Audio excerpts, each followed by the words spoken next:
আসসালামু আলাইকুম, welcome back to my channel NNK lifestyles. আশা করি আপনারা সবাই ভালো আছেন। আজকে আরেকটি নতুন ব্লগ নিয়ে চলে আসলাম আপনাদের মাঝে। তো আমার আজকের ব্লগে ঈদের পঞ্চম দিনে সবাই মিলে গিয়েছিলাম চন্দ্রিমা উদ্যান কিংবা জিয়া উদ্যান, যেটাই বলেন না কেন, সেখানে।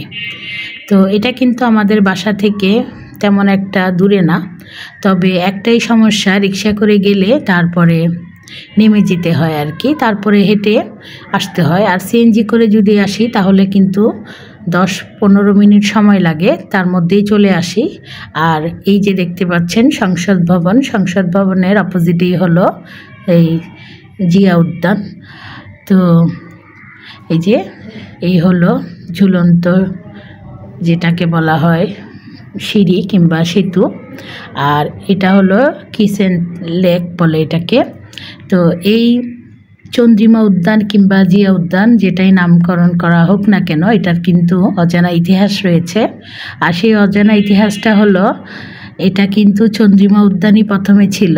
তারপরে যখন আবার এই 1981 সালে মরহুম জিয়াউর রহমান, আমাদের যে প্রেসিডেন্ট ছিলেন, উনি যখন বিএনপির প্রতিষ্ঠাতা, উনি যখন মারা যান, তখন কিন্তু এখানে ওনার সমাধি করা হয়। আর সেই থেকে যখন আবার এই বিএনপি সরকার ক্ষমতায় এসেছিল, তখন কিন্তু এটার নাম জিয়া উদ্যান করা হয়েছে, যেহেতু এখানে ওনার সমাধি রয়েছে জিয়াউর রহমানের। আর এই জায়গাটাকে অনেক সুন্দর করা হয়েছে। তারপরে এই যে আমাদের দেশের যে অবস্থা আর কি, সরকার পতনের পরে আবার যখন আরেকটা সরকার আসলো, তখন কিন্তু আবার সেই চন্দ্রিমা উদ্যান নামটা হয়ে গেল। তবে যেটাই বলেন না কেন, জিয়া উদ্যান কিংবা চন্দ্রিমা উদ্যান, জায়গাটা কিন্তু খুবই সুন্দর এবং বিশাল বড় জায়গা। আর বিশেষ করে মূল আকর্ষণ হলো এই যে একটা ঝুলন্ত সেতু, আর এই যে পাশে যে একটা লেক গিয়েছে, এটাকে ক্রিসেন্ট লেক বলে। খুবই সুন্দর, খুবই সুন্দর। আর আমরা তো ঈদের পঞ্চম দিন এসেছি, আর মানুষের যে একটা ঢল, কি যে মানুষের বন্যা যাকে বলে আর কি। ঢাকা শহরের যত মানুষ আছে মনে হয় এখানে বেড়ানোর জন্য চলে এসেছেন, একেবারে সব বয়সের, বৃদ্ধ থেকে শুরু করে ছোট বাচ্চা, সেই সাথে বাচ্চাদের মা, ভাই বোন, বাবা মা থেকে শুরু করে সবাই। তো আমরাও কিন্তু চলে এসেছি, আমি, আমার মেজো ভাইয়ের বউ আর মেজো ভাইয়ের 2টা বাচ্চা আর বড় ভাইয়ের মেয়ে, আমরা সবাই চলে আসলাম। আর বাচ্চাদের জন্য এটা এত সুন্দর একটা জায়গা, কি বলবো, খেলাধুলা করার জন্য, দৌড়াদৌড়ি করার জন্য, সেই সাথে মন ভরে নিঃশ্বাস নেওয়ার মতো একটা জায়গা। ভীষণ সুন্দর জায়গা, গাছগাছালি ভরা।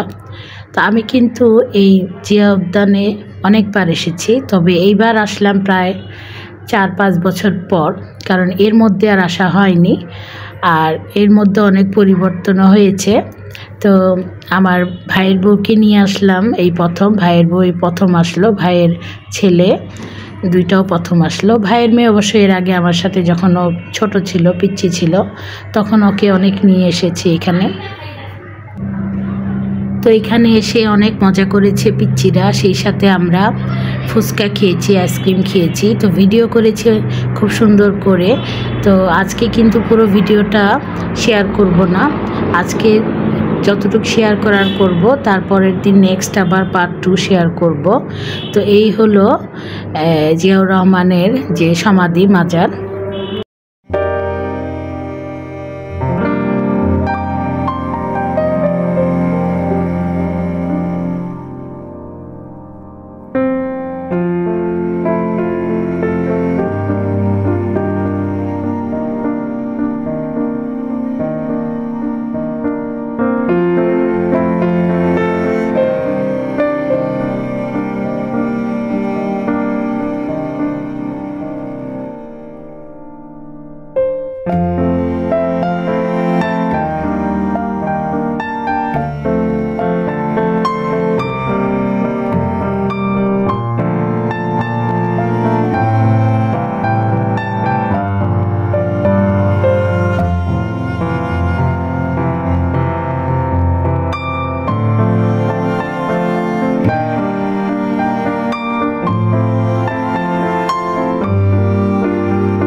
তো এখান থেকে বের হয়ে চলে যাচ্ছি যেখানে বিশাল বড় এলাকা গাছগাছালিতে ভরা, আর কিছুক্ষণ পরপর আকাশ দিয়ে বিমান যাচ্ছিল, আর পিচ্ছিরা তো মহা খুশি। তো এখানে আমরা পিচ্ছিদেরকে বল নিয়ে গিয়েছিলাম, পিচ্ছিরা খেলাধুলা করেছে, সেই সাথে চিপস জুস এগুলো নিয়ে গিয়েছিলাম, এগুলো খেয়েছে। তো ভীষণ আনন্দ করেছে, প্রাণ ভরে নিঃশ্বাস নিয়েছে, আর পুরো বিকেলটাই এখানে কাটিয়েছি আমরা যে কয়েকজন গিয়েছিলাম। খুবই আনন্দময় স্মৃতি হয়ে থাকবে। তো ভিডিওটি যদি ভালো লেগে থাকে তাহলে অবশ্যই লাইক দিবেন, কমেন্টস করবেন। তো ভিডিওটি দেখতে থাকুন, আশা করি আপনাদের ভালো লাগবে। আর যারা এখনও জিয়া উদ্যান কিংবা চন্দ্রিমা উদ্যানে যাননি তারা অবশ্যই বাচ্চাদেরকে নিয়ে যাবেন, খুবই ভালো লাগবে সবার। আর এখানে যেতে কিন্তু কোনো প্রকারের টিকিট কিংবা টাকা লাগে না, একদম ফ্রি। এত সুন্দর জায়গা উপভোগ করবেন। আর ঢাকার প্রাণকেন্দ্রে এই এত সুন্দর জায়গা যারা এখনও দেখেননি তারা যাবেন অবশ্যই। তো আজ বিদায় নিয়ে নিচ্ছি, ভিডিওটি দেখতে থাকুন, দেখা হবে ইনশাআল্লাহ পরের কোনো ভিডিওতে। আপনারা সবাই ভালো থাকবেন, আল্লাহ হাফেজ।